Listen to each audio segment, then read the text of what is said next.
بسم اللہ الرحمن الرحیم الحمد للہ وکفا وسلام علی عبادہ الذین اصطفی اما بعد اعوذ باللہ من الشیطان الرجیم بسم اللہ الرحمن الرحیم الم یعلم بان اللہ یری سبحان ربک رب العزۃ عما یصفون وسلام علی المرسلین والحمد للہ رب العالمین اللہم صلی علی سیدنا محمد وعلی آل سیدنا محمد وبارک وسلم اللہم صلی علی سیدنا محمد وعلی آل سیدنا محمد وبارک وسلم اللہم صلی علی سیدنا محمد وعلی آل سیدنا محمد وبارک وسلم۔ فکر آخرت ایک ایسا عنوان ہے اور ذکر آخرت ایک ایسی نعمت ہے کہ یہ دنیا کی بے ثباتی معلوم ہوتی ہے اور قیامت کے دن اللہ تعالیٰ کے سامنے پیش ہونا اور کھڑے ہونا اس کا احساس ہوتا ہے۔ جن قوموں کے یہاں فکر آخرت کا احساس نہیں ہے وہ قومیں بے راہ روی کا شکار ہیں۔ آپ ایک مثال سے اس طرح سے سمجھیں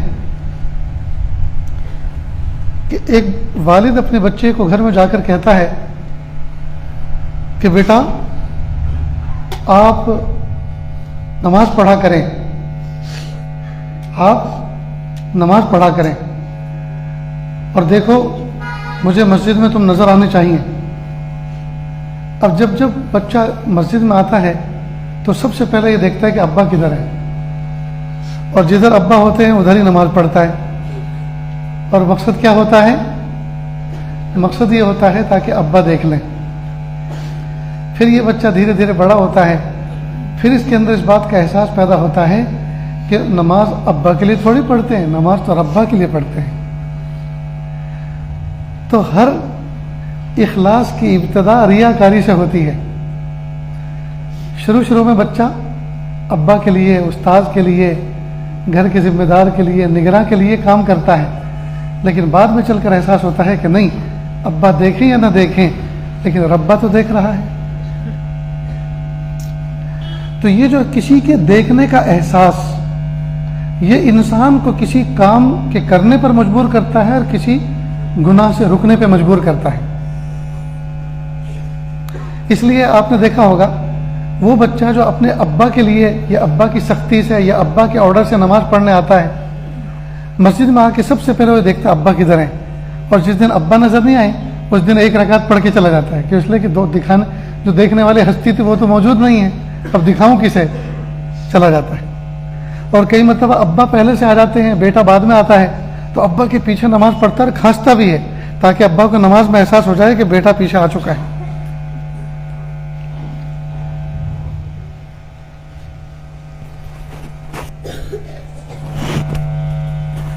کیا وجہ کیا ہے؟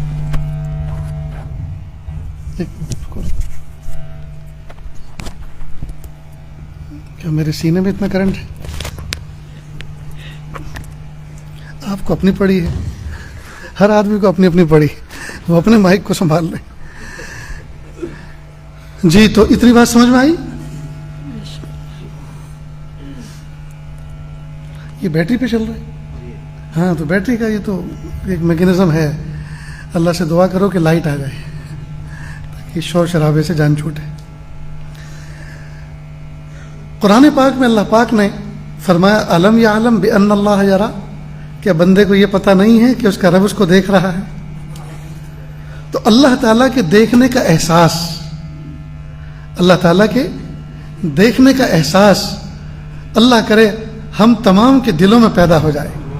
اگر یہ احساس پیدا ہو جائے کہ میرا رب مجھے دیکھ رہا ہے تو پھر جی جج کا قلم غلط انصاف نہیں کرے گا، پھر انسپیکٹر کی قلم غلط فیصلے نہیں لکھیں گے، پھر وکیل کی ترازو غلط نہیں تولے گی، جی پھر بازاروں میں خرید و فروخت کرنے والے وہ جھوٹ نہیں بولیں گے، اس لیے کہ سب کو پتہ ہے میرا رب دیکھ رہا ہے، میرا رب دیکھ رہا ہے۔ اسی چیز کو روز اول سے اللہ کے محبوب صلی اللہ علیہ وسلم نے صحابہ کرام کے اندر پیدا کیا اور اسی چیز پر صبح قیامت تک علماء مشائخ محنت کرتے آ رہے ہیں. اور جس دن ہمارے باطن کے اندر یہ جذبہ پیدا ہو گیا میرا رب مجھے دیکھ رہا ہے، میرا رب مجھے دیکھ رہا ہے، بس انشاءاللہ ثم انشاءاللہ پھر ہمارے اوپر کسی کی نگرانی کی ضرورت نہیں. اپنے شیخ کو کسی نوجوان نے لکھا، حضرت بدنگاہی سے میرے لیے بچنا بہت مشکل ہے، تو یہی آیت فرمائی الم یعلم بان اللہ یرا. اس آیت کا مراقبہ کیا کریں. ہم تو مراقبہ صرف گردن جھکا کے صرف اللہ اللہ کو سمجھتے ہیں، یہ تو ہے ہی مراقبہ، لیکن مراقبہ در حقیقت نام ہے گردن جھکا کے اپنے دل کو کسی چیز پر متوجہ کرنا. تو ذکر پہ متوجہ کرو گے تو اللہ کے ذکر کا مراقبہ کہلائے گا. کسی آیت کے معنی پر متوجہ کرو گے اپنے دل کو تو اس کا مراقبہ کہلائے گا. جذبات تشکر پر اپنی نعمتوں کا استحضار کر کے اپنے دل کو اس پر شکر پہ متوجہ کرو گے تو اس کا مراقبہ کہلائے گا. اور اپنے دل کو اگر موت کی یاد پر متوجہ کرو گے تو مراقبہ موت کہلائے گا. تو مراقبہ موت ہوتا ہے، مراقبہ شکر ہوتا ہے، مراقبہ آیات ہوتا ہے، نہ جانے کتنے مراقبے. تو شیخ نے لکھا کہ آپ الم یعلم بان اللہ یرا، کیا بندہ اس بات کو نہیں جانتا کہ اللہ اس کو دیکھ رہے ہیں؟ اس آیت کا استحضار کرو، اس کا مراقبہ کرو کہ میرا رب، میں ہر دم اللہ کی نظر میں ہوں، میرا رب مجھے دیکھ رہا ہے، میری جلوت کو بھی، میری خلوت کو بھی، میرے دل کے بھید کو بھی، میرے دل دماغ کے خیالات کو بھی، ہر چیز کو میرا رب دیکھ رہا ہے. اور وہ اس بات پر قادر ہے کہ وہ سب کے سامنے مجھے رسوا کر سکتا ہے. وہ اس بات پر قادر ہے کہ ابھی آسمان سے بجلی، کڑکتی ہوئی بجلی برسائے اور مجھے جلا سکتا ہے. وہ اس بات پر قادر ہے کہ پہاڑوں سے پتھر لڑکائے اور مجھے کچل سکتا ہے. لیکن میرے رب کریم کا مجھ پہ کرم ہے کہ باوجود میرے گنہگار ہونے کے اللہ پاک نے مجھے ڈھیل دی. غالباً حضرت عمر فاروق اعظم رضی اللہ تعالیٰ عنہ ایک مرتبہ جنگل سے گزر رہے تھے، ساتھ میں ایک خادم بھی تھے، ساتھی تھے. تو دیکھا کہ ایک بکریوں کا چرواہا بکریاں چرا رہا ہے. تو سوچا کہ ذرا دیکھیں اس کا ایمان کا فگر کیا ہے. تو کہا یہ بیٹا سنو، ایک بکری کا دودھ دھو کے ہمیں پلا دو. تو کہا نہیں، میں بکریوں کا مالک نہیں ہوں. بکریوں کا مالک تو شہر میں بستی میں رہتا ہے، میں تو نگراں اور چرواہا ہوں. میرا کام ان کو چرا دینا اور چرا کے شام کو اس کے ڈیرے پر لے جا کر باندھ دینا ہے. جو ان کا مالک ہے وہی ان کے دودھ کا بھی مالک ہے، لہٰذا میں آپ کو دودھ نہیں پلا سکتا، سوری، معاف کریں. حضرت عمر فاروق اعظم رضی اللہ تعالیٰ عنہ نے دوسرے انداز سے بات کہی کہ سن بھائی ایک بات، ہم مسافر ہیں، بھوکے پیاسے ہیں، ہمیں تم ایک بکری بیچ دو، ہم اس کا راستے میں دودھ نکال کے پیتے رہیں گے اور آخری منزل پر ہم بھی جا کے بکری کو بیچ دیں گے، ہمارے پیسے ہمیں واپس مل جائیں گے، اور تم بکری بیچ دو گے تو تمہیں بھی پیسے ملیں گے. تو کہا اور مالک؟ اس کو کیا جواب دوں؟ مالک کو کہہ دینا کہ ایک بکری کو بھیڑیا کھا گیا، آئے دن جنگل میں تو بھیڑیے بکری پہ حملہ کرتے ہی رہتے ہیں. تو اس نے کہا ان کا نہاد الامر فأین اللہ، اگر اس طرح سے میں اپنے مالک کو بیوقوف بنا بھی دوں تو میرے اللہ کہاں گئے؟ وہ تو دیکھ رہے ہیں نا، وہ تو یہ سب سن رہے ہیں. یہ جو آپ مجھے سجیشن دے رہے ہیں، یہ جو پلاننگ تیار کر رہے ہیں، اس سے تو وہ واقف ہے نا. حضرت عمر فاروق اعظم رضی اللہ عنہ اس کی کمر تھپ تھپائی، شاباش، اور اللہ کا شکر ادا کیا کہ الحمدللہ میری ماتحتی میں جو رعایا وقت گزار رہی ہے وہ ایمان کے اس مقام پر ہیں کہ کوئی نگراں ان کی نگرانی کرے یا نہ کرے، لیکن ان کے باطن کے اندر یہ چراغ روشن ہے، وہ اس بات کو جانتے ہیں کہ میرا رب مجھے دیکھ رہا ہے.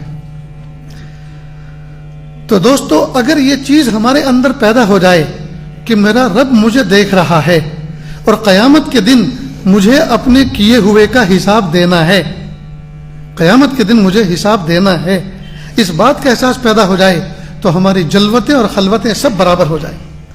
آج ہمارا حال یہ ہے، ہم جلوت کے پارسا اور خلوت کے پاپی ہیں، مخلوق کے سامنے نیک بنے ہوتے ہیں اور تنہائیوں میں شیطان کو شرما دینے والے کاموں کا ارتکاب کرتے ہیں.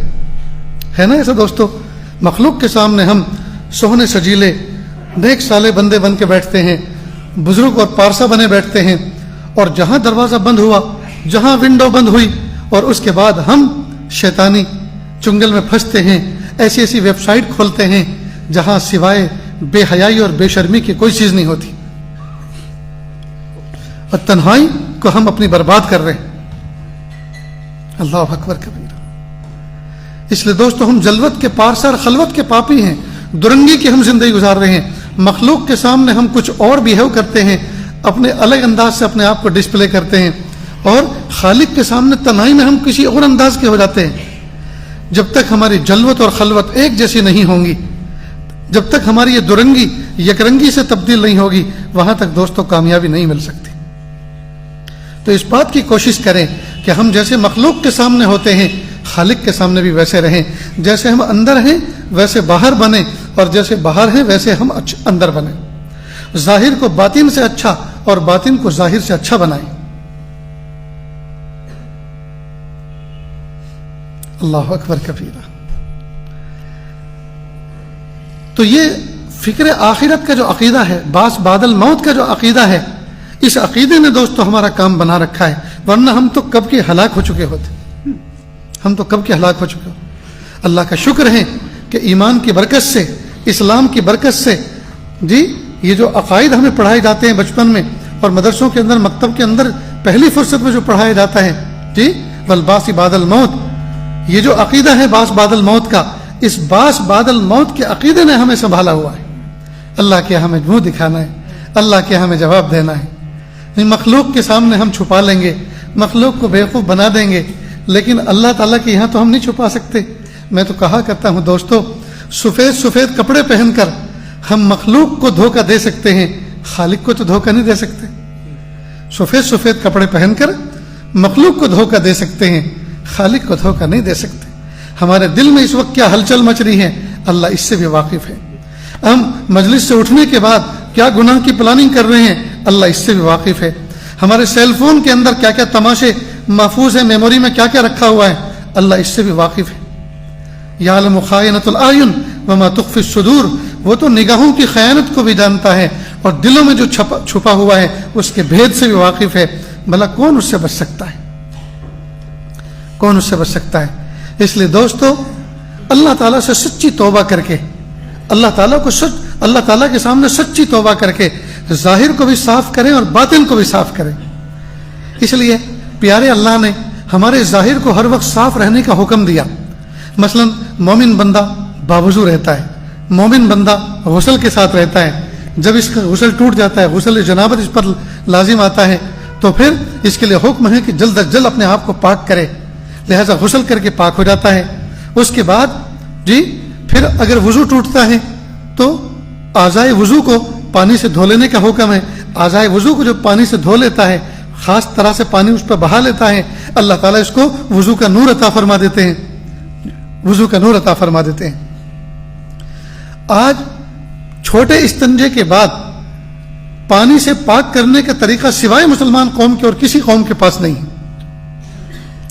پیشاب کرنے کے بعد وہاں پانی بہانا اور استنجا کرنے کا جو تصور اسلام میں اس وقت ہے, آسمان کی چھت کے نیچے کسی قوم کے پاس یہ نہیں. چاہے کتنے سوہنے سجیلے ہوں, کتنے گورے چٹے ہوں, کتنے لہکتے مہکتے خوشبو میں ہوں, لیکن ان کی میانی پیشاب میں تر ہوگی. کیوں؟ اس لیے کہ پیشاب کر کے قطرے لے کر ایسے اٹھ جاتے ہیں. اللہ کا شکر ہے مومن کے ظاہر لباس چاہے میلا کچیلا ہو, لیکن یہ پیشاب کرنے کے بعد پانی آبدست لے کر پانی بہا کر اس جگہ کو پاک کرتا ہے. تو اللہ تعالیٰ نے مومن کو پاک صاف رہنے کا حکم دیا ہے. مومن کو اللہ پاک نے پاک صاف رہنے کا حکم دیا ہے. تو جب ظاہری ہمارا پاک صاف ہو تو ہمارا باطن کتنا پاک صاف ہونا چاہیے. اس لیے دوستو آج کل ہمارے دلوں کے اندر اور ہمارے فونوں کے اندر جو کچھ تماشے چل رہے ہیں, اگر وہ ڈسپلے ہو جائیں, اگر ان کو کسی تشت میں مشکل کر کے اللہ تعالیٰ ان کو شکل دے کر کسی تشت میں رکھ کر سر بازار اگر اس کو گھمایا جائے اور نام لکھ کر اس پر یہ آشکارا کیا جائے یہ فلاں کے دل کے حالات ہیں, تو دوستو لوگ ہماری طرف دیکھنا تو کیا تھوکنا بھی پسند نہیں کریں گے. لوگ ہماری طرف دیکھنا تو کیا تھوکنا بھی پسند نہیں کریں گے. اللہ رب العزت نے ہم تمام کو ایک انرجی عطا فرمائی ہے, ایک قوت عطا فرمائی ہے, ایک عزم اور ارادہ عطا فرمایا ہے. جی اس کو کہتے ہیں ہمت. اس کو کیا کہتے ہیں؟ ہمت. کئی مرتبہ وہ بہت سے موقعوں پہ ظاہر ہوتی ہے. مثال کے طور پر اللہ نہ کرے یہاں کوئی شیر آ جائے, پھر دیکھیے کیسے کیسے دوڑتے ہیں اور کہاں کہاں سے چھلانگیں لگاتے ہیں. کوئی کھڑکی سے کودے گا, کوئی دروازے سے جائے گا, کوئی کسی کے اوپر کو پھلانگ جائے گا. جی تو یہ ہمت آئی کہاں سے؟ اللہ تعالیٰ نے ہر ایک بندے کے اندر ہمت کا خزانہ رکھا ہے. ہمت کا خزانہ رکھا ہے, یہ کسی نہ کسی موقع پہ ظاہر ہوتی ہے. معلوم ہے جب ہمت کا خزانہ ان بیلٹ اللہ نے رکھا ہے تو ہم اس کو استعمال کریں نا. شاہ حکیم محمد اختر صاحب رحمۃ اللہ علیہ نوجوانوں کو فرمایا کرتے تھے, اے پیارے نوجوانوں, اگر تم بازار سے گزر رہے ہو, اگر تم بازار سے گزر رہے ہو اور کوئی خوبصورت جی تمہیں نظر آئے اور تمہارا دل پریشان کرے, تمہارا نفس تمہیں پریشان کرے, تو احقر کا ایک شعر پڑھ لیا کرو. وہ یہ, نہ دیکھیں گے نہ دیکھیں گے ان کو ہرگز نہ دیکھیں گے کہ جن کے دیکھنے سے رب میرا ناراض ہوتا ہے. نہ دیکھیں گے نہ دیکھیں گے ان کو ہرگز نہ دیکھیں گے کہ جن کے دیکھنے سے رب میرا ناراض ہوتا ہے. نفس کہہ رہا ہے فون اٹھاؤ, نفس کہہ رہا ہے ویب سائٹ کھولو, نفس کہہ رہا ہے کچھ تماشے دیکھو, انجوائے کرو. فوراً ہاتھ روکو, کہو یہ ہاتھ اللہ کی نعمت ہے, یہ ہاتھ کی مومنٹ اللہ کی نعمت ہے. نہ جانے کتنے لنجھے لوگ ہیں, کتنے اپاہج لوگ جی, اور ہو سکتا ہے اس مجمع میں بھی بہت سے لوگ, کوئی پیر سے اپاہج ہو, کوئی ہاتھ سے اپاہج ہو. میرے پیارے رب نے مجھے یہ ہاتھ اس لیے نہیں دیا میں گناہوں کی چیزوں کو چھوں, یہ ہاتھ اس لیے نہیں دیا میں گناہوں کی چیزوں پر جی مومنٹ کروں. میرے پیارے اللہ نے یہ ہاتھ جی اچھی اچھی چیزوں کو چھونے کے لیے, پکڑنے کے لیے اور کسی کی خدمت کرنے کے لیے مجھے عطا فرمایا ہے. لہٰذا میں اس فون, ہاتھ کے ذریعے سے فون کو پکڑ کر اور ہاتھ کے ذریعے سے ویب سائٹ کو کھول کر میں اپنے ہاتھ کو گنہگار کرنا نہیں چاہتا. بروز آخرت میدان محشر میں اللہ رب العزت میرے اعضا, میری زبان پر مہر لگا دیں گے اور تمام اعضا کو اجازت دیں گے کہ جن جن اعضا سے تمہارے مالک نے, جس جسم کو میں نے تمہارے مالک کو دیا تھا, تمہارے اعضا نے جو جو گناہ کیے ہیں آج تم گواہی دو. ہاتھ الگ گواہی دے گا, آنکھیں الگ گواہی دیں گے, کان الگ الگ گواہی دیں گے, دل الگ گواہی دے گا, دماغ الگ گواہی دے گا, قدم الگ گواہی دیں گے کہ یہ مجھ کو گناہوں کی گلیوں میں لے کر چلتا تھا. ہاتھ کہیں گے یہ میرے ذریعے سے گناہوں کی چیزوں کو چھوتا تھا, پکڑتا تھا جی, تعیش کے کام کرواتا تھا.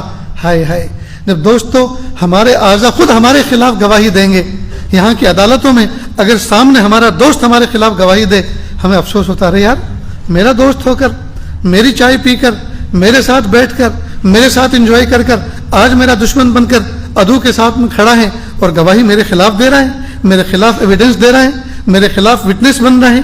دوستو کیا گزرے گی جب ہمارے اعضا ہمارے خلاف گواہی دیں گے؟ بتائیے کیا گزرے گی.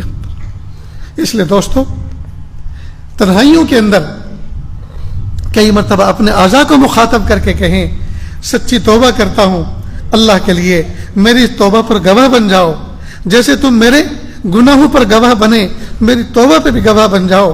اور اگر تمہیں اللہ کے حکم سے گواہی دینا ہے تو کہنا کہ ہاں اس نے گناہ کیے, لیکن یہ بھی تو کہہ دینا کہ پیارے اللہ آپ سے ڈر کر توبہ بھی کی تھی, اللہ آپ سے ڈر کے توبہ بھی کی تھی.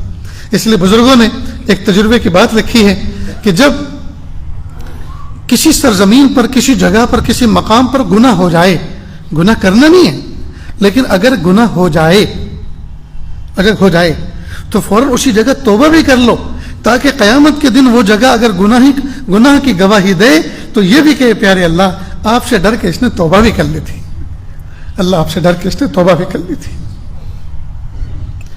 میرے بھائیو دیکھو ہم سب کے سب گنہگار ہیں جی, کلکم خطاؤن, پیارے محبوب صلی اللہ علیہ وسلم فرمائے کل بنی آدم خطاؤن. حضرت آدم علیہ الصلوۃ والسلام کے تمام اولاد خود خطا کار ہیں, گنہگار ہیں. جب محبوب فرما رہے ہیں گنہگار ہیں تو کون یہ دعویٰ کر سکتا ہے میں گنہگار نہیں ہوں؟ گنہگار ہیں. انبیاء کرام کو اللہ پاک نے جی معصوم بنایا ہے, جی معصوم بنایا ہے. باقی سارے کے سارے انسان خطا کار ہیں, کوئی صغیرہ کا مرتکب ہے, کوئی کبیرہ کا, کسی کے گناہ ظاہر ہو گئے, کسی کے چھپے ہوئے ہیں, لیکن ہیں سب کے سب گنہگار, ہیں سب کے سب گنہگار. ٹھیک, لیکن کیا فرمایا محبوب صلی اللہ علیہ وسلم نے آگے, وخیر الخطائین التوابون, اور بہترین خطا کار وہ ہیں جو توبہ کرنے والے. اب ذرا مضمون کو اس طرح سمجھیں, ہم سب کے سب نہا دھو کر آئے ہیں, صاف ستھرے کپڑے پہنے, جی میں نے بھی صبح غسل کیا, دھلے ہوئے کپڑے پہنے, ٹھیک. سچ بتاؤ دوستو, آپ میں کوئی ایسا عقل مند بھی ہے جو جان بوجھ کے کپڑے گندے کرتا ہے؟ کوئی ہو تو ذرا ہاتھ اٹھائے, میں بھی اس کی زیارت کرنا چاہتا ہوں. ہم میں سے کوئی ایسا بندہ ہے جو جان بوجھ کے کپڑے میلے کرتا ہو؟ لیکن کپڑے میلے ہوتے ہیں کہ نہیں ہوتے؟ باوجود اس کے کہ کپڑے میلے نہ ہوں لیکن شام تک میلے ہوتے ہیں کہ نہیں ہوتے؟ پسینے کی بدبو اس کے اندر سماتی ہے کہ نہیں سماتی؟ معلوم ہوا کپڑے میلے کیا نہیں کرتے لیکن کپڑے میلے ہو جایا کرتے. ٹھیک بالکل اسی طرح مومن گناہ کیا نہیں کرتا, نفس و شیطان اس سے کرا دیا کرتا ہے. جب کپڑے میلے ہو جایا کرتے ہیں تو پھر ان کو پھینکا نہیں کرتے بلکہ دھو لیا کرتے ہیں. جب گناہ کیا نہیں کرتے بلکہ نفس و شیطان کرا دیا کرتا ہے, جب کرا دیا کرتا ہے تو مایوس ہوا نہیں کرتے بلکہ کیا کرتے ہیں؟ توبہ کر لیا کرتے ہیں. تو پھر میں اپنا دہراتا ہوں سبق کو کہ کپڑے میلے کیا نہیں کرتے, کپڑے میلے ہو جایا کرتے ہیں, کپڑے میلے ہو جایا کرتے ہیں. اور جب میلے ہو جاتے ہیں تو پھر پھینکا نہیں کرتے بلکہ دھو لیا کرتے ہیں. ٹھیک اسی طرح گناہ مومن کیا نہیں کرتا, گناہ اس سے ہو جاتے ہیں, نفس و شیطان کا غلبے کی وجہ سے گناہ وہ کروا دیتے ہیں. اور پھر جب گناہ ہو جاتے ہیں تو پھر مایوس ہوا نہیں کرتے بلکہ توبہ کر لیا کرتے ہیں. جب کپڑے دھوتے دھوتے ہم آج تک نہیں تھکے, جی ہم توبہ کرتے کرتے کیوں تھک گئے؟ جب اللہ تعالیٰ توبہ معاف کرتے کرتے نہیں تھکے تو ہم توبہ کرتے کرتے کیوں تھک گئے؟ اس لیے مایوس نہ ہو دوستو, مایوس نہ ہو, اللہ کی طرف متوجہ ہو اور ہمت سے کام لیں, ہمت سے کام لیں. اگر ہم نے توبہ کی پھر ہم سے گناہ ہو گئے, پھر ہم نے توبہ کی پھر ہم سے گناہ ہو گئے, پھر ہم نے توبہ کی پھر گناہ ہو گئے, پھر توبہ کی پھر گناہ ہو گئے, اور اسی حال میں ہمارا انتقال ہو گیا, خدا کی قسم انشاءاللہ بخشے ہوئے گنہگاروں میں شمار ہوگا. اور یہ بھی استقامت کی ایک قسم ہے کہ یہ بندہ ہمت نہیں ہارا, یہ بندہ ہمت نہیں ہارا. تو ہم ہمت نہ ہاریں, زندگی بھر ہمیں توبہ کرنا ہے اور کرنا ہے, اپنے رب کو منانا ہے اور منانا ہے. نفس و شیطان کا ایک حملہ یہ بھی ہے کہ زندگی کے تیرے 25 سال گزر گئے, 20 سال گزر گئے, 30 اور 40 سال گزر گئے, اب تک تو نے گناہ نہیں چھوڑے, تو اللہ کا ولی کبھی نہیں بن سکتا, تو گنہگار ہے, اب تھوڑے دن بچے ہیں اس میں بھی انجوائے کر, اب چھوڑ, نیک بننے کی چھوڑ, مولوی بننے کی چھوڑ, بزرگ بننے کی بات چھوڑ جی, اور اب کچھ دن اور مزے کر لے, جو کچھ ہوگا آخرت میں دیکھا جائے گا. یہ شیطانی وساوس ہیں, یہ شیطانی خیالات ہیں, اور وہ ناکام اور نامراد کرنا چاہتا ہے, مایوس کرنا چاہتا ہے تاکہ جہنم والے اعمال کی طرف چل نکلے. اس لیے دوستو ہمیں ہمت نہیں ہارنی. اتنی بات یاد رہے گی دوستو. اللہ رب العزت نے محبوب صلی اللہ علیہ وسلم کو فرمایا کہ بے شک آپ خلوق عظیم کے مالک ہیں, یعنی آپ کو بہت بلند اخلاق عطا فرمائے.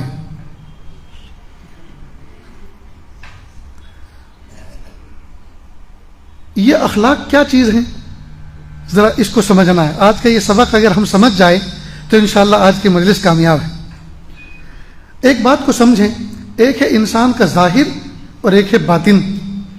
ٹھیک, ظاہر کو صورت کہتے ہیں, ظاہر کو صورت کہتے ہیں, اور باطن کو سیرت کہتے ہیں. ظاہر کی بناوٹ کو صورت کہتے ہیں اور باطن کی اچھی بناوٹ کو سیرت کہتے ہیں. ٹھیک, یہ سیرت یہ اخلاق کا نمونہ ہوتی ہے, اخلاق کا نمونہ ہوتی ہے. انسان جتنے بھی کام دنیا میں کرتا ہے, جتنے بھی انسان کام کر رہے ہیں, یہ سارے کے سارے کام یہ شاخیں ہیں جی. یہ جتنے بھی اعمال ہیں یہ اعمال یہ فرع ہیں, شاخیں ہیں, اور اصل اور تنا کیا ہے؟ اخلاق. ایک درخت ہوتا ہے, اس کا تنا ہوتا ہے, اور تنے کے بعد اس کی ڈالیاں اور شاخیں ہوتی ہیں.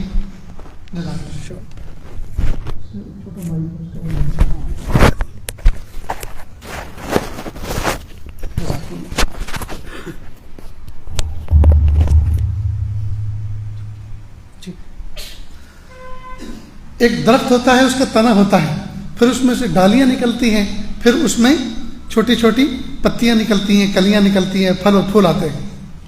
ٹھیک؟ تو جتنے بھی اعمال ہیں یہ سارے کے سارے فرع ہیں، شاخ ہیں. اور اصل کیا ہے؟ اصل اخلاق ہے. تو اعمال فرع ہیں اور اخلاق اصل ہے، تنا ہے. اور اخلاق بنتے ہیں 3 چیزوں سے. میں ذرا آپ کی توجہ چاہوں گا، پیارے نوجوان بچے، پھول جیسی جوانی رکھنے والے، وہ ذرا میرے اس مضمون پر توجہ دیں. اخلاق بنتے ہیں 3 چیزوں سے. 3 چیزوں کے مجموعے کا نام اخلاق ہے. اور جب اخلاق بنتے ہیں تو اخلاق سے اعمال سرزد ہوتے ہیں. تو اعمال یہ اخلاق کا نتیجہ ہوتے ہیں. اگر اخلاق اچھے نہیں ہیں تو اعمال اچھے نہیں ہوتے، اور اخلاق اچھے ہیں تو اعمال اچھے ہوتے ہیں. لیکن خود اخلاق بنتے ہیں 3 چیزوں سے.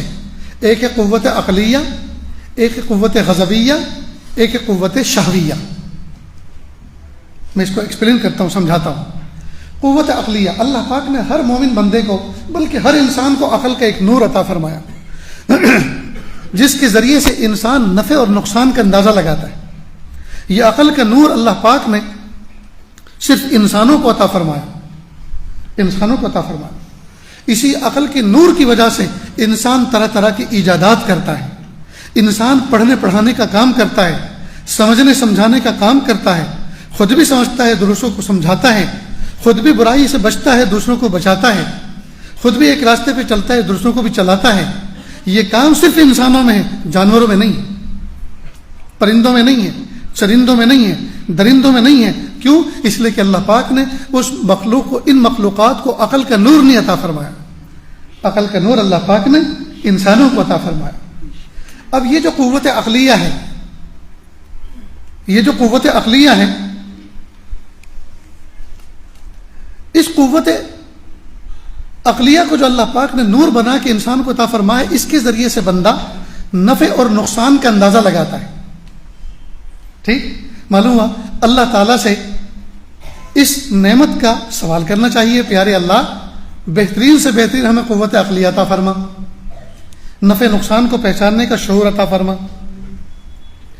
اب اس کا ایک اعلیٰ فرد ہے جس کو افراد کہتے ہیں، اور ایک نچلا فرد ہے جس کو تفرید کہتے ہیں، اور دونوں ناپسند ہیں. اس کا ایک بیچ کا فرد ہے جس کو اعتدال کہتے ہیں.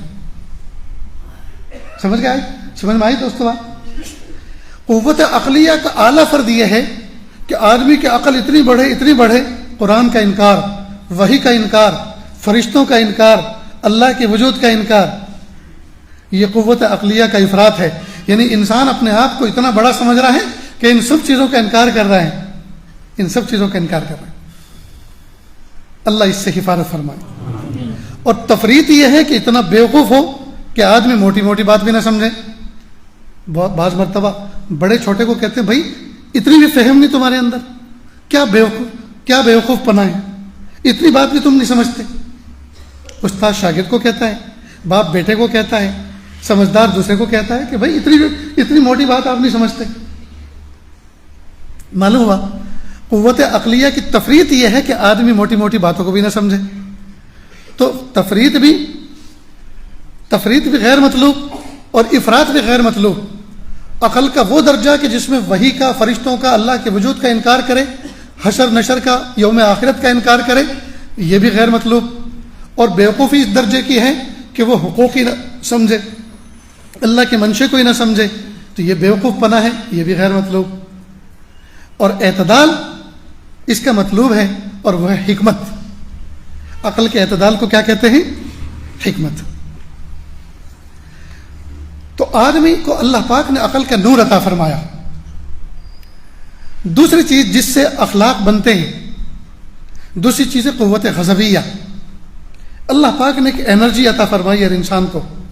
قوت غضبیہ کے ذریعے سے انسان نقصان دینے والی چیزوں سے اپنے آپ کی حفاظت اور پروٹیکٹ کرتا ہے. لیکن اس کا اعلیٰ فرد بھی غیر مطلوب اور نچلا فرد بھی غیر مطلوب. اس کا اعلیٰ فرد یہ ہے کہ آدمی ہر وقت غصے میں رہے اور بھیڑیا بن جائے، ہر وقت لوگوں کو پھاڑ کھانے کو آئے، ہر وقت تکلیفیں پہنچائے، ہر وقت ظلم کرے، ہر وقت ڈانٹ ڈپٹ کرے. یہ بھی غیر مطلوب ہے دوست، یہ افراط ہے. لہذا گھروں کے اندر میری ماں بہنیں بھی غور سے سنیں، اور میرے بھائی جو میری نظروں کے سامنے بیٹھے وہ بھی غور سے سنیں. بہت سے گھروں کے اندر بگاڑ کی وجہ ماں یا باپ کا بیجا غصہ ہے۔ مثال کے طور پر ایک لڑکی راتوں کو دیر تک فون پر جاگتی رہتی ہے، چھپ چھپ کے کال کرتی ہے، جی اپنے فوٹو سینڈ کرتی ہے، وہاں سے ماں کو پتا ہے، لیکن ہمت اس لیے نہیں ہو رہی شوہر کے سامنے کہنے کی، بچی کے سامنے کہنے کی اس لیے ہمت نہیں ہو رہی کہ وہ تو اس کو مار دے گا، وہ تو گھر میں سے نکال دے گا، اس وقت ہماری اور عزت تار تار ہو جائے گی، اس لیے وہ کہہ بھی نہیں سکتی اور سہ بھی نہیں سکتی۔ کیوں؟ اس لیے کہ باپ کی قوت غضبیہ اعلیٰ درجے کی۔ معلوم ہوا چاہے ماں، چاہے باپ، چاہے گھر میں کوئی بھائی بہن اگر غصے کی مقدار اتنی وافر رکھتا ہے کہ دوسرے لوگ حق بات کہتے ہوئے اس کے سامنے ڈرتے ہیں، صاف بات کہتے ہوئے ڈرتے ہیں، تو اس کا مطلب یہ ہے کہ یہ صلاحیت جو اللہ پاک نے عطا فرمائی ہے یہ اس درجے کی ہے جو افراد کے درجے کو پہنچی ہوئی ہے، اور یہ مضر ہے۔ اور قوت غضبیہ کی تفریط یہ ہے کہ آدمی کو غصہ ہی نہ آئے، اتنا بحث ہو جائے کہ غصہ ہی نہ آئے۔ دیکھو یہ ایک نعمت ہے اللہ کی، اگر غصہ نہیں ہوگا تو آدمی اپنے شاعر اللہ کی کیسے حفاظت کرے گا، اپنے بیوی بچوں کی عزت آبرو کی کیسے حفاظت کرے گا۔ کچھ اوباش قسم کے نوجوان لوگ آ کے کھڑے ہوتے ہیں ہمارے دروازے کے باہر، ونڈو کے باہر، جی تو اگر غصہ ہوگا، اے کیا ہے بھائی یہاں کیوں کھڑے ہو، تو اگر سرخ آنکھیں کر کے دو چار الفاظ غصے میں کہے گا تو بھاگیں گے کہ نہیں بھاگیں گے؟ اور اگر کچھ نہیں بولے گا تو وہ تو اور زیادہ دوستوں کو بلا کے لائیں گے اور وہاں تماشا بنائیں گے اور ویڈیو بنائیں گے۔ معلوم ہوا قوت غضبیہ کا افراط بھی غیر مطلوب اور تفریط بھی غیر مطلوب، اس کا درجہ بیچ کا جس کو اعتدال کہتے ہیں اس کو کہتے ہیں حکمت، اس کو کہتے ہیں شجاعت۔ قوت غضبیہ کا جو اعلیٰ فرد ہے، یہ اعتدال کا فرد ہے، اس کو کہتے ہیں شجاعت، یہ مطلوب ہے شجاعت مطلوب۔ اس لیے غصہ دوستو ایک انرجی ہے، غصہ اللہ کی ایک نعمت ہے، جیسے پیسہ اللہ کی ایک نعمت ہے، لیکن اسی پیسے سے کوئی جوا کھیلے تو غلط کر رہا ہے، شراب پیے تو غلط کر رہا ہے، نشے کی چیزیں خریدے تو غلط کر رہا ہے، کسی پر ظلم کرنے کی پلاننگ پیسے کے ذریعے سے کرے تو غلط کر رہا ہے، اللہ کی نعمت کو غلط جگہ استعمال کر رہا ہے۔ ٹھیک اسی طرہ غصہ ایک نعمت ہے، اس کے ذریعے سے آدمی ظلم کر رہا ہے تو غلط کر رہا ہے، اور اس کے ذریعے سے اگر کسی ظالم کے ہاتھ کو روک رہا ہے، دھمکا رہا ہے، تو یہ اللہ تعالیٰ کی طرف سے ایک خاص انعام ہے۔ تو اخلاق جن چیزوں سے بنتے ہیں ان میں سے ایک ہے قوت عقلیہ اور ایک ہے قوت غضبیہ۔ یہ دو بات سمجھ گئے؟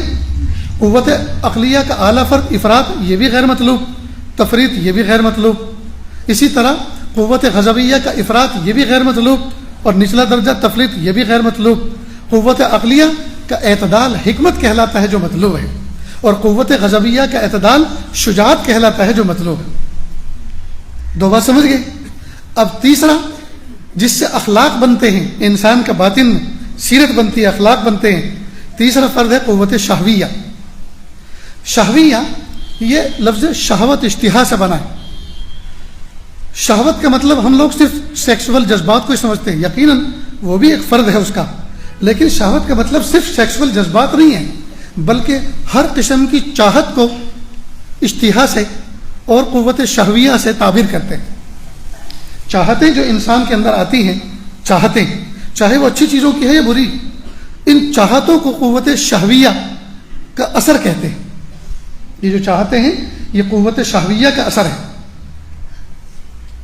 اب اس کا اعلیٰ فرد افراط، وہ بھی غیر مطلوب۔ اگر یہ قوت شہویہ اتنی بڑی ہو، کیا حلال کیا حرام سب برابر، کیا بیوی اور کیا خادمہ سب برابر، تو اس کا مطلب یہ ہوا کہ قوت شہویہ یہ اعلیٰ درجے کی۔ پھر شہوت کا تعلق صرف سیکسول جذبات ہی سے نہیں ہے، بہت سے لوگوں کو کھانے کی شہوت ہوتی ہے، اشتہا ہوتی ہے۔ مثلا دو آدمیوں کے یہاں سے دعوت آئی، ایک نے کہا میرے یہاں عقیقہ ہے، دوسرے نے کہا میرے یہاں ولیمہ ہے، دونوں کی دعوت قبول کر لی۔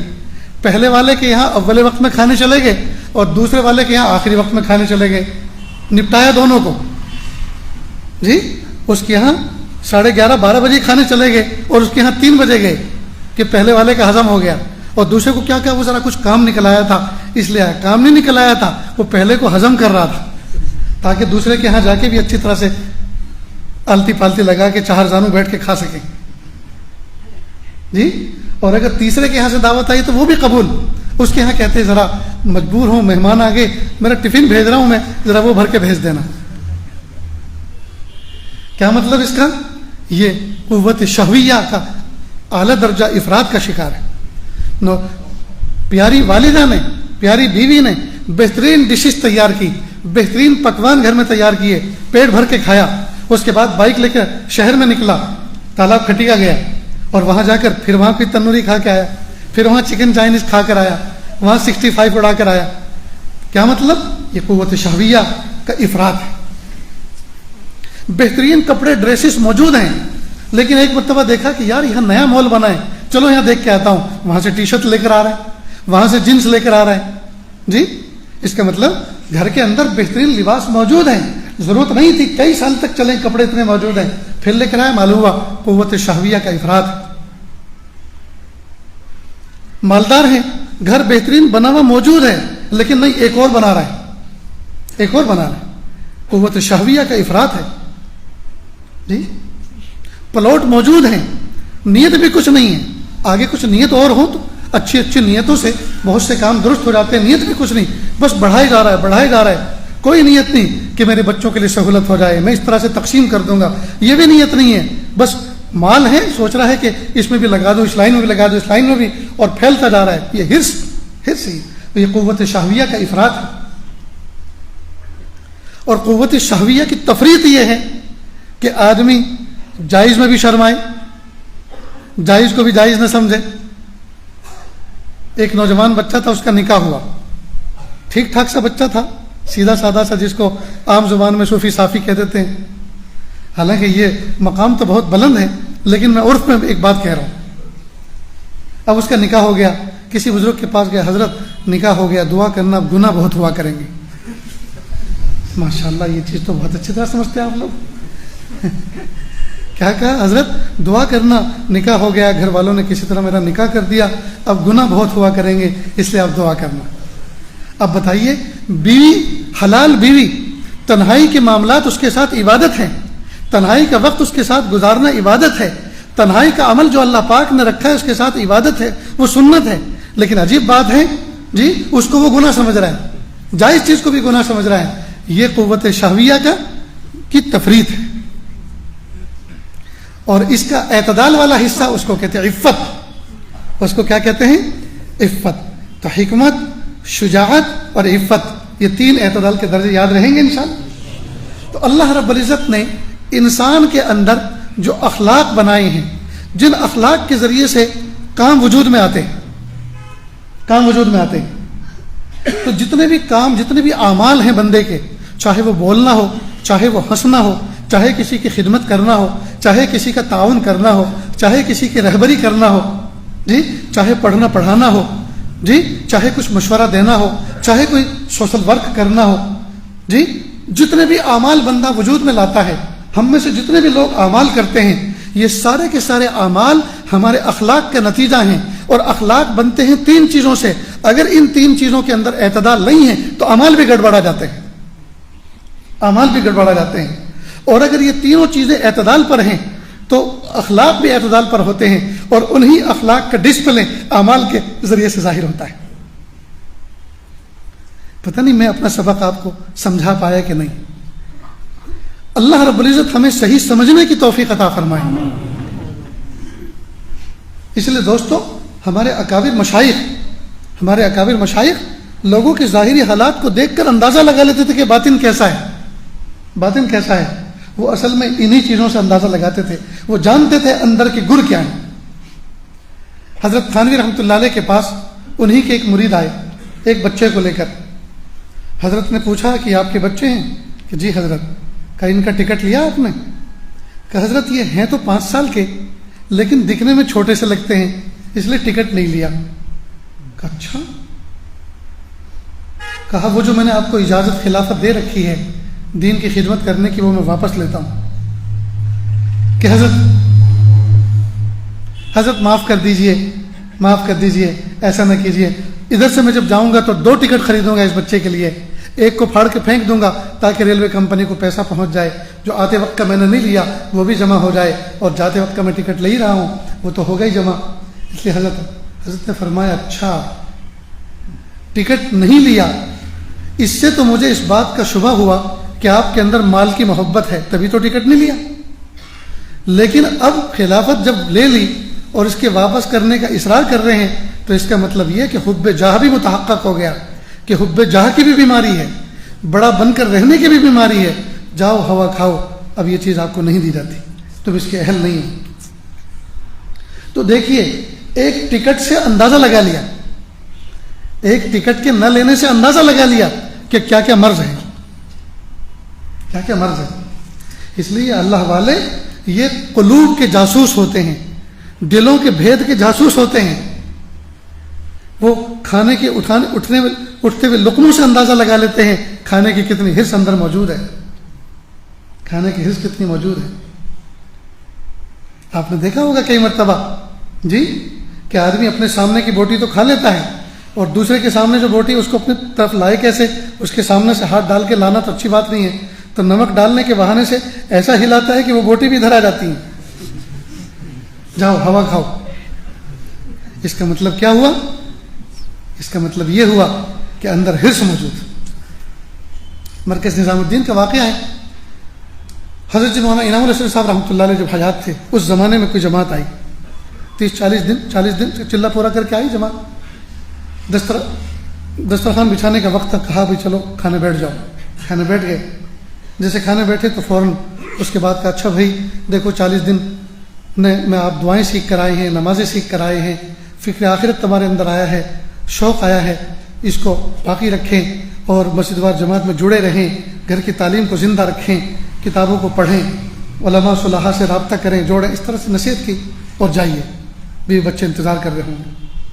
امیر صاحب نے کہا کہ حضرت کارگزاری تو یہ باقی ہے کہ نہیں، کارگزاری تو ہو چکی۔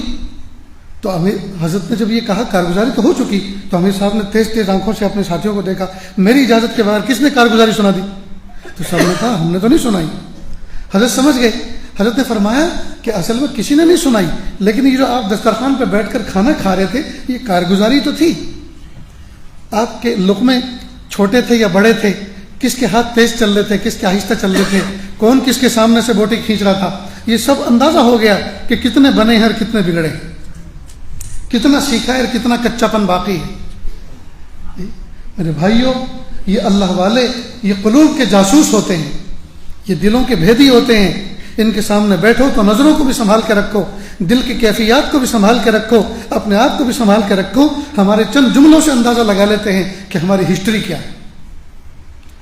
ہومیوپیتھک والے جو ڈاکٹر ہوتے ہیں وہ پہلے دن پیشنٹ سے اچھا خاصا ٹائم لیتے ہیں، کوئی 15 منٹ لیتا ہے، کوئی آدھا گھنٹہ لیتا ہے، بہت سارے سوالات کرتا ہے اور انہی سوالات سے وہ اندازہ لگا لیتا ہے اس کی بیماری کا، اسی کے اعتبار سے دوا تجویز کرتا ہے۔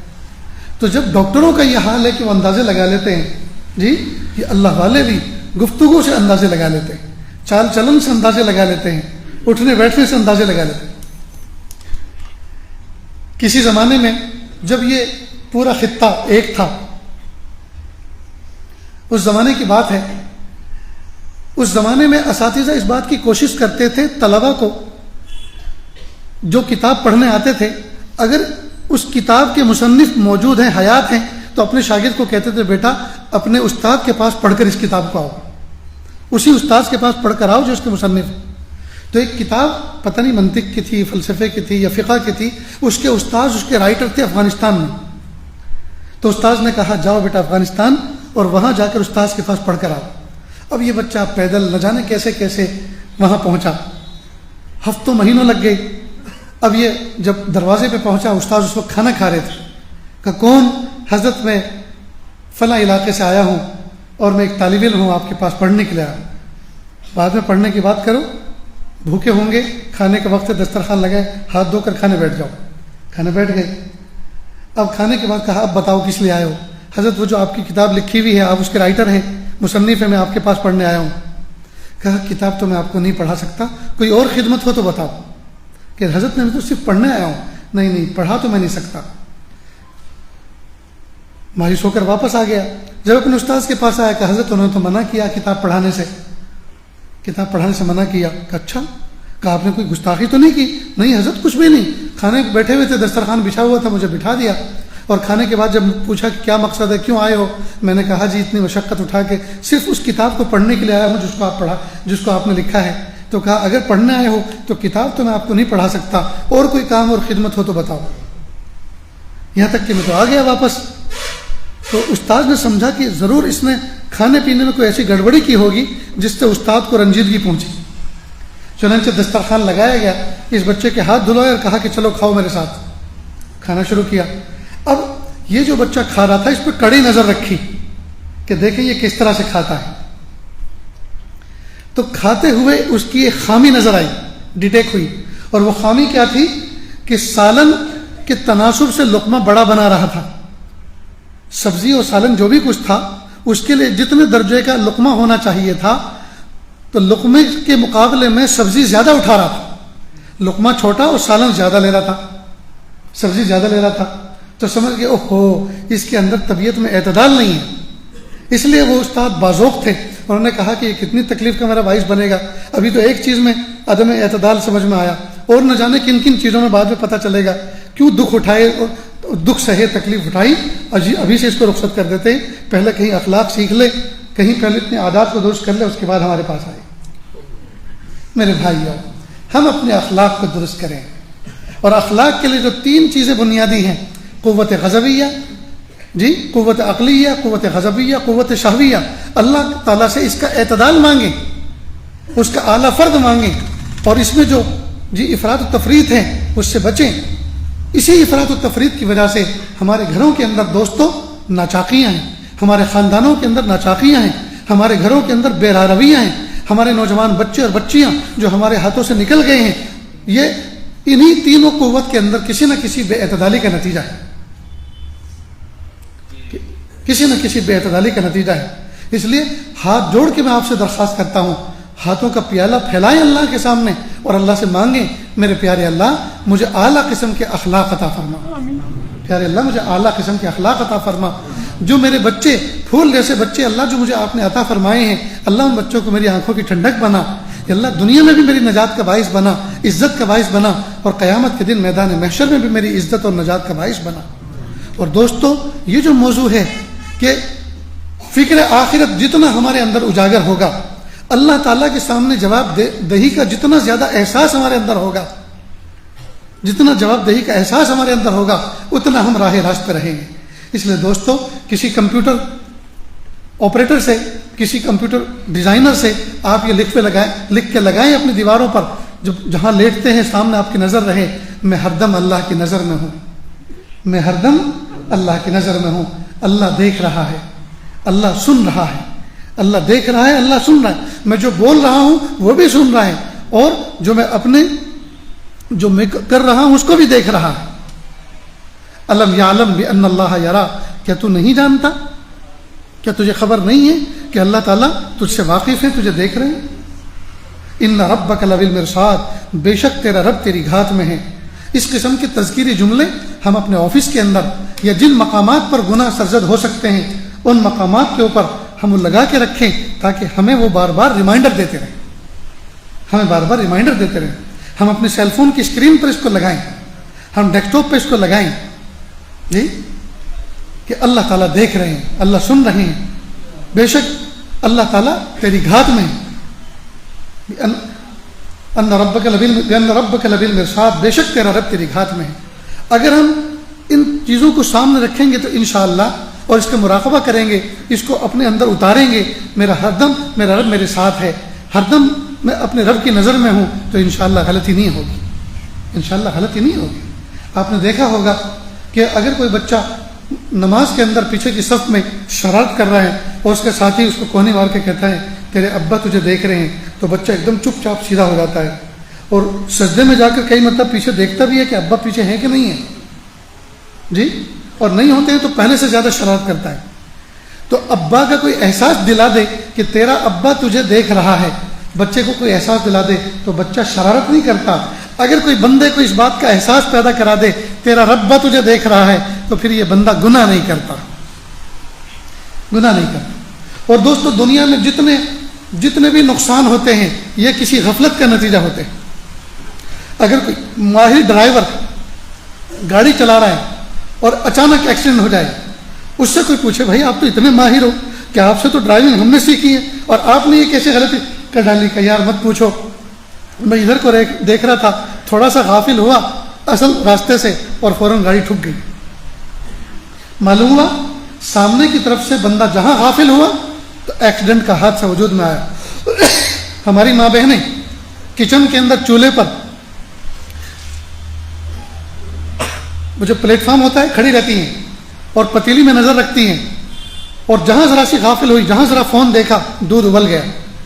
کوئی پوچھتے کہ کیوں دودھ ابلا, کہ اتنی دیر سے کھڑی تھی بالکل ہلنا ہی, اتنی دیر سے دیکھ رہی تھی دودھ کو, بالکل اس میں جوش نہیں آیا, اور ذرا سی ادھر غافل ہوئی اور فوراً دودھ ابل گیا. معلوم ہوا اگر کچن کے اندر ہماری ماں بہن کی توجہ پتیلی سے ہٹتی ہے, دیگچی سے ہٹتی ہے تو دودھ ابل جاتا ہے, توے سے ہٹتی ہے تو روٹی جل جاتی ہے, کوکر سے اور سالن سے ہٹتی ہے تو سالن جل جاتا ہے. معلوم ہوا یہ جتنے بھی حادثے وجود میں آتے ہیں یہ سارے کے سارے کسی غفلت کا نتیجہ ہے. ٹھیک بالکل اسی طرح جب بندے کی توجہ اپنے ربا سے ہٹتی ہے تو گناہ کا حادثہ وجود میں آتا ہے. جب بندے کی توجہ اپنے ربا سے ہٹتی ہے تو گناہ کا حادثہ وجود میں آتا ہے. کیوں؟ اس لیے کہ جس وقت وہ گناہ کر رہا ہے اس وقت اس بات کو بھول چکا ہے میرا رب مجھے دیکھ رہا ہے اور اس بات پر قادر ہے کہ اسی وقت آسمان سے بجلی گرائے اور ہلاک کر دے. اس بات پر قادر ہے کہ جن 4 دیواریوں کے اندر گناہ کر رہا ہے ساری دیواروں کو اوپن کر دے, گرا دے, اور سارے کے سارے لوگ رنگے ہاتھوں دیکھ لے. جی کیا عزت رہے گی سماج کے اندر, کیا عزت رہے گی معاشرے کے اندر؟ اللہ اس بات پر قادر ہے. ایک باغ کا مالک تھا, ملینر بلینر آدمی تھا, شہر میں رہتا تھا. باغ کہیں جنگل میں تھا, پہاڑ کے کہیں دامن میں تھا. یہ باغ کا مالک باغ میں پہنچا, وہاں ایک مالک اپنی مالن اپنی بیوی کے ساتھ وہاں رہتا تھا, بچوں کے ساتھ. جیسے یہ باغ میں انٹر ہوا تو مالک کی بیوی پہ اس کی نظر پڑی اور نظر خطا کر گئی. نظروں نے جب اس کو دیکھا تو دل میں گناہ کا جذبہ پیدا ہو گیا. فوراً اندر گیا جو اس نے فارم ہاؤس بنایا تھا اور اس مالک کو بلایا اور کہا کہ تمہارے چھوٹے چھوٹے بچے ہیں, لو یہ پیسے ذرا ان کو لے کر بازار میں گھما کے لاؤ, اور کچھ پیسے زیادہ دیے کہ کچھ چیز دلوا کے لانا. اس طرح سے اس نے تنہائی پیدا کر لی. جو مالی کی بیوی تھی اس کو اس بات کا احساس ہو گیا آج شاید میری عزت پر آ بنی ہے. وہ عفیفہ, نقیہ, تقیہ, ذکیہ قسم کی بندی تھی. اس نے سوچا ہائے آج میری عزت پر آ بنی ہے. چنانچہ جب وہ دور چلا گیا اپنے بچوں کو لے کر, مالک نے اس کو آواز دی, اس کی بیوی کو, ادھر آؤ. چنانچہ اس نے اپنی حویلی کے اندر اپنے فارم ہاؤس میں اندر بلایا. فوراً اس کو دیکھ کر مسکرایا اور کہا یہ سب کھڑکیاں بند کرو اور اندر کمرے میں آ جاؤ. بس وہ عفیف, پاک دامن, حیا کا نمونہ ذات تھی وہ لڑکی. بس وہ تو اس کی کپ کپی چھوٹ گئی. اس نے کھڑکی دروازے بند کرنے شروع کیے اور آنسوؤں کی برسات رب کے سامنے پیش کی. میرے پیارے رب آج میری عزت پر آ بنی ہے. میرے پیارے اللہ میں نے کبھی بھی کسی نامحرم کے ساتھ میں حرام تعلقات قائم نہیں کیے. میرے پیارے اللہ جب میں کنواری تھی جب میں نے کسی کے ساتھ میں حرام تعلقات قائم نہیں کیے. اب جب کہ میں کئی بچوں کی ماں ہوں اللہ اب یہ کیا مصیبت آئی ہے, اب یہ کیا میرے اوپر آزمائش آئی ہے. میرے پیارے رب میری حفاظت فرماؤ. اب وہ کھڑکی بند کر رہی ہے, دل ہی دل کے اندر اللہ سے مناجات کر رہی ہے, آنسو بہا رہی ہے. جب ساری کھڑکی دروازے بند کر دیے ایک کونے میں اللہ کے سامنے کھڑے ہو کر رونے لگی. اب اس نے زور سے آواز دی کہ کہاں ہے تو, ابھی تک تو نے کھڑکی دروازے بند نہیں کیے. کہ جی میرے مالک میں نے سارے کھڑکی دروازے بند کر دیے لیکن ایک کھڑکی مجھ سے بند نہیں ہو رہی. اب وہ بھاری بھرکم ہو کر آیا اور کہ کون سی کھڑکی تجھ سے بند نہیں ہو رہی, کیا تو اتنی کمزور ہے کہ تجھ سے کھڑکی بند نہیں ہوتی؟ اس نے کہا مخلوق جن کھڑکیوں اور دروازوں سے دیکھتی ہیں وہ تو میں نے ساری بند کر دی, لیکن جس کھڑکی سے میرا رب مجھے دیکھ رہا ہے وہ کھڑکی مجھ سے بند نہیں ہو پا رہی. بس اتنا کہنا تھا, اس نوجوان کے پیروں کے نیچے سے زمین نکل گئی. اس نے سوچا ہائے اس نے مجھے کیسا اپنے رب کی طرف متوجہ کیا, کیسا میرے اللہ تعالیٰ کی یاد دلا دی. فوراً کانپ گیا, قدموں میں گر گیا اور کہا سوری مجھے معاف کر دو, اللہ کے واسطے مجھے معاف کر دو, اللہ کے واسطے مجھے معاف کر دو. تم اللہ کی اتنی نیک بندی اور میں کتنا خبیث, میں کتنا گیا گزرا انسان کہ تیرے اندر لالچ رکھتا ہوں. اللہ کے لیے مجھے معاف کر دو, اللہ کے لیے مجھے معاف کر دو. میرے بھائیوں، یہ چیز اگر ہمارے اندر پیدا ہو جائے، میرا رب مجھے دیکھ رہا ہے، میرا رب مجھے دیکھ رہا ہے، تو دوستو ہماری جلوت اور خلوت دونوں برابر ہو جائیں گی. کیا مخلوق اور کیا تنہائی، ہماری سب کے سب برابر ہو جائیں گی. اس لیے ایک صحابی کے سامنے اللہ کے محبوب صلی اللہ علیہ وسلم نے یہ نصیحت فرمائی، اتق اللہ حیث ما کنت. غالباً معاذ بن جبل رضی اللہ عنہ کی نصیحت فرمائی تھی، اتق اللہ حیث ما کنت، اللہ سے ڈرتے رہو جہاں کہیں بھی تم ہو. کیا مطلب؟ جہاں کہیں بھی ہو. مجلس میں گناہ کا تصور نہیں کر رہے، کیوں کہ اس وقت اللہ کی رحمت برس رہی ہے، مجلس کا روحانی ماحول سجا ہوا ہے. مسجد کے اندر نماز پڑھنے آتے ہیں، وہاں گناہ کا تصور نہیں کرتے، یہ اللہ کا گھر ہے، خانہ خدا ہے. قبرستان میں گناہ نہیں ہوتے، کیوں؟ اس لیے کہ قبرستان ہے، ہمیں بھی مر کے یہاں آنا ہے. تو کچھ جگہوں پہ تو ہم آٹومیٹکلی متقی ہوتے ہیں، لیکن کمال تو یہ ہے حیث ما کنت، اللہ سے ڈرے جہاں کہیں بھی ہو. مسجد میں ہے تو بھی، بازار میں ہے تو بھی، حرم میں ہے تو بھی، تنہائی میں ہے تو بھی، جہاں جہاں تنہائیوں میں ہیں، جہاں گناہ ہوتے ہیں وہاں بھی ہم اللہ سے ڈریں. یہ ہے اتق اللہ حیث ما کنت، اللہ سے ڈرو جہاں کہیں بھی تم ہو. اسی طرح کچھ شخصیات تو ایسی ہوتی ہیں، ان کے سامنے بندہ تقوی کے ساتھ رہتا ہے. ماں باپ کے سامنے، استاد پیر و مرشد کے سامنے بندہ گناہ کرنا تو دور کی بات ہے، تصور بھی اپنے ذہن میں نہیں لاتا. کیوں؟ استاد ہے سامنے، ماں باپ ہے سامنے، مرشد ہے سامنے. لیکن جب یہ نہیں ہوتے تو پھر دوسروں کے سامنے محفل میں بیٹھا ہوا ہے اور گناہ کی پلاننگ کر رہے ہیں. تو اتق اللہ حیث ما کنت، استاد ہو یا نہ ہو، مرشد ہو یا نہ ہو، ماں باپ ہو یا نہ ہو، کسی بھی محفل میں کہیں بھی بیٹھے ہوں، چاہے پارلیمنٹ میں ہوں، چاہے اپنے آفس میں ہوں، چاہے جاب پر ہوں، چاہے شاپ پر ہوں، چاہے کھیت اور کھلیان میں ہوں، جہاں کہیں بھی ہوں اللہ سے ڈرتے رہو. دوستو، یہ چند باتیں جو آپ کے سامنے پیش کی، میں اللہ تعالیٰ سے دعا کرتا ہوں رب کریم مجھے بھی اس پر عمل کی توفیق عطا فرمائے، اللہ آپ سب کو بھی عمل کی توفیق عطا فرمائے. پیارے اللہ، آج تک جیسی زندگی گزری وہ گزر گئی، میرے پیارے اللہ بقیہ زندگی کو آپ کی رضا اور مرضی کے مطابق گزارنے کی توفیق عطا فرمائیے. آمین وآخر دعوانا یا رب العالمین. دعا سے پہلے تھوڑی سی دیر کے لیے آنکھوں کو بند کر لیں، اور مراقبے سے پہلے کچھ لوگ بیت کے کلمات پڑھنا چاہتے تھے، توبہ کے کلمات پڑھنا چاہتے تھے. یہ عاجز توبہ کے کلمات پڑھاتا ہے، میرے پیچھے پیچھے پڑھتے چلیں. بسم اللہ الرحمن الرحیم. لا الہ الا اللہ محمد الرسول اللہ صلی اللہ علیہ وسلم. اشہد ان لا الہ الا اللہ واشہد ان محمدا عبدہ ورسولہ. استغفر اللہ ربی من کل ذنب واتوب الیہ. استغفر اللہ ربی من کل ذنب واتوب الیہ. آمنت باللہ کما ہوا باسمائہ وصفاتہ وقبلت جمیع احکامہ اقرار باللسان وتصدیق بالقلب. وصلی اللہ تعالی علی خیر خلقہ محمد وعلی آلہ واصحابہ اجمعین برحمتک یا ارحم الراحمین. اللہ کا شکریہ، کلمات پڑھنے کے بعد توبہ طائب ہو گئے. اللہ تعالیٰ اس توبہ کو قبول فرمائے. ہلکے پھلکے معمولات ہیں، جو نئے بیت ہونے والے ہیں وہ ان معمولات کو کریں. ایک تسبیح استغفار کی، ایک درود شریف کی، ایک تیسرے کلمے کی صبح شام پڑھیں. نیز پاؤ پارا قرآن پاک کی تلاوت کا اہتمام کریں، اور 5 وقت کی نمازیں جماعت کے ساتھ پڑھنے کا اہتمام کریں. نیز اپنی ذات سے کسی کو تکلیف نہ پہنچائیں، اپنی ذات سے کسی کو تکلیف نہ پہنچائیں. اس کے علاوہ گناہ بالکل نہ کریں، گناہ بالکل نہ کریں. اگر کوئی بندہ صرف اور صرف فرائض و واجبات پر عمل کرتا ہے، کوئی نفل نہیں کرتا، صرف فرائض و واجبات پر عمل کرتا ہے لیکن گناہ بالکل نہیں کرتا، خدا کی قسم سیدھا جنت میں جائے گا. لیکن ایک بندہ فرائض و واجبات پر بھی عمل کرتا ہے، نوافل مستحبات اور سنتوں پر بھی عمل کرتا ہے اور گناہ بھی نہیں چھوڑتا، تو جہنم میں تو ضرور جانا پڑے گا.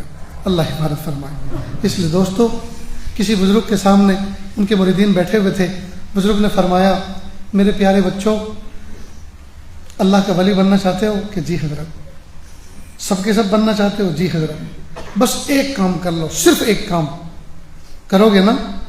کہ حضرت کیوں نہیں کریں گے؟ اللہ کا ولی بننے کے لیے صرف ایک کام تو کر لیں گے, مر کٹ کے کر ہی لیں گے ایک تو, کہ سنو اس میں بھی ڈسکاؤنٹ دیتا ہوں, ایک کام بھی کرنے کا نہیں ہے بلکہ نہ کرنے کا ہے. ایک کام جو کرنے کو میں کہہ رہا ہوں وہ کرنے کا نہیں ہے بلکہ نہ کرنے کا ہے. جی کریں گے نا اس کو کہ جی حضرت یہ تو اور آسان ہو گیا, کہ گناہ نہ کرنا, گناہ نہ کرو, جی اللہ کے ولی بن جاؤ گے. ولایت اور اللہ کی ولایت اور معصیت دونوں ایک ساتھ جمع نہیں ہوا کرتی. اللہ ہم سب کی حفاظت کرے. کہنے والا بھی محتاج ہے, سننے والے بھی محتاج ہے, ہم سب کے سب محتاج بندے ہیں. آئیے اللہ کے سامنے بھیک مانگیں. دعا سے پہلے تھوڑی دیر کے لیے آنکھوں کو بند کر لیں, سر کو جھکا لیں, دنیا اور دنیا میں جو کچھ ہے اس سے ہٹ کٹ کے اللہ کی یاد میں ڈوب جائیں. نیت کریں اللہ کی رحمت آ رہی ہے, میرے دل میں سما رہی ہے, میرے دل سے گناہوں کی ظلمت و سیاہی دور ہو رہی ہے. میرا دل کہہ رہا ہے اللہ اللہ اللہ.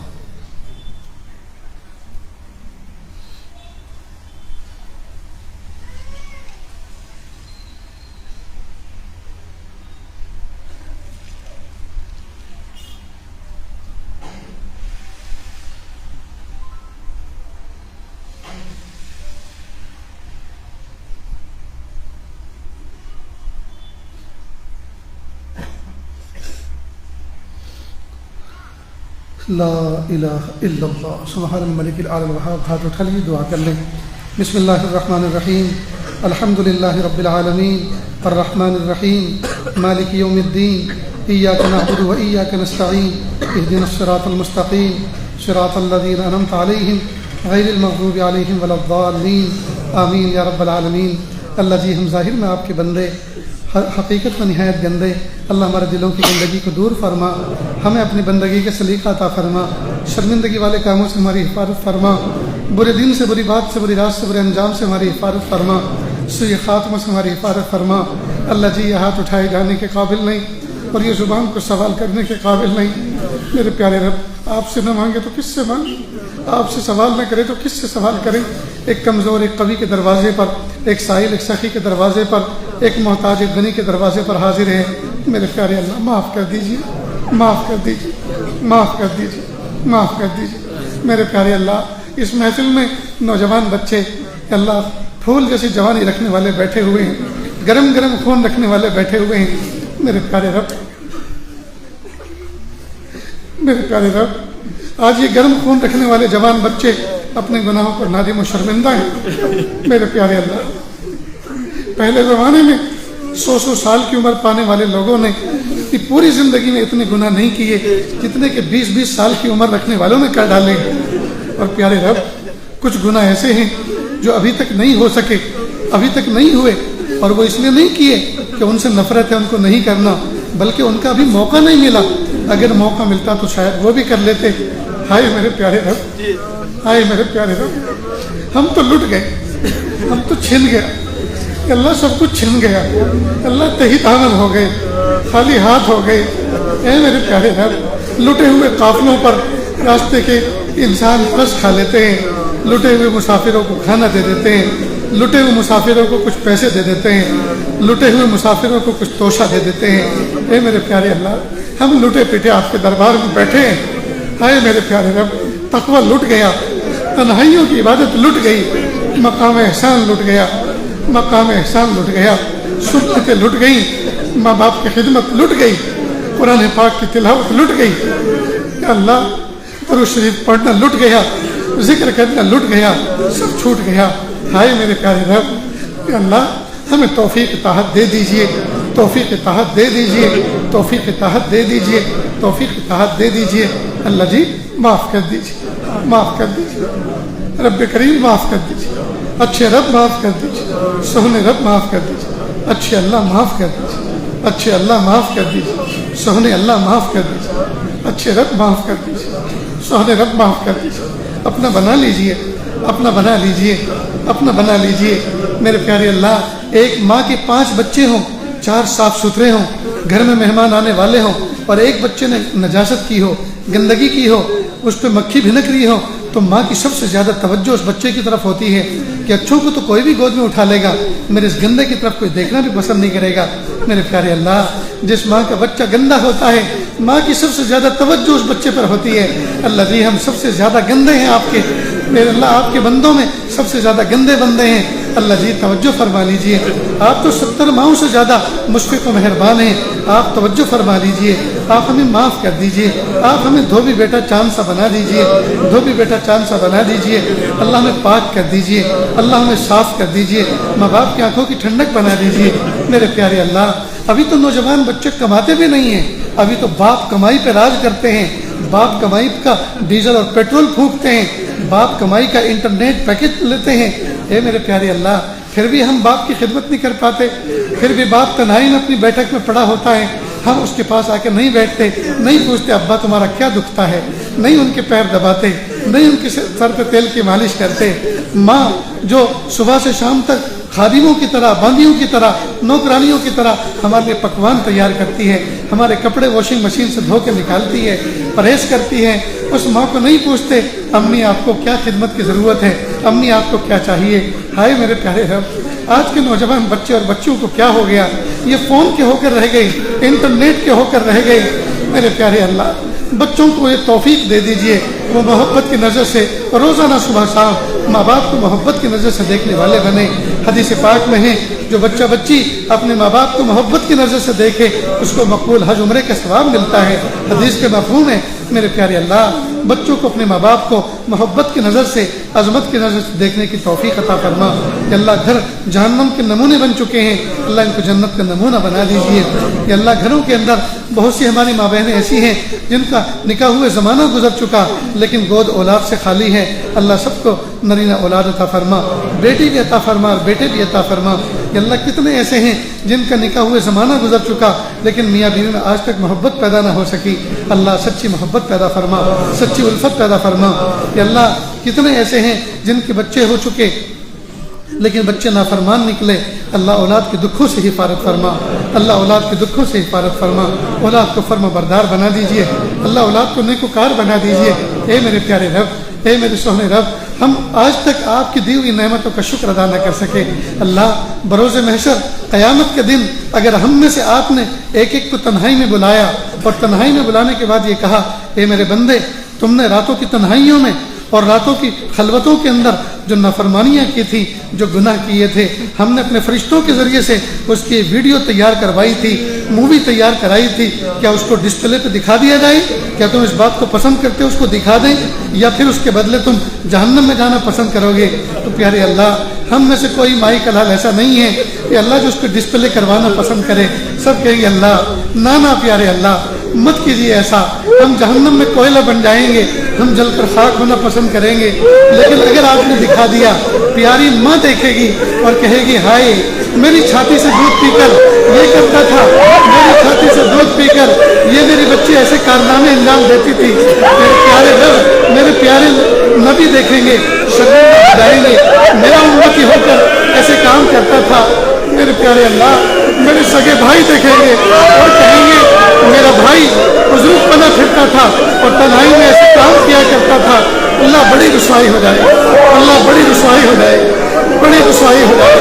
اللہ ہم تو دنیا میں چار بندوں کے سامنے کی رسوائی کو برداشت نہیں کر سکتے، قیامت کے دن میدان محشر کی رسوائی کو کیسے برداشت کریں گے؟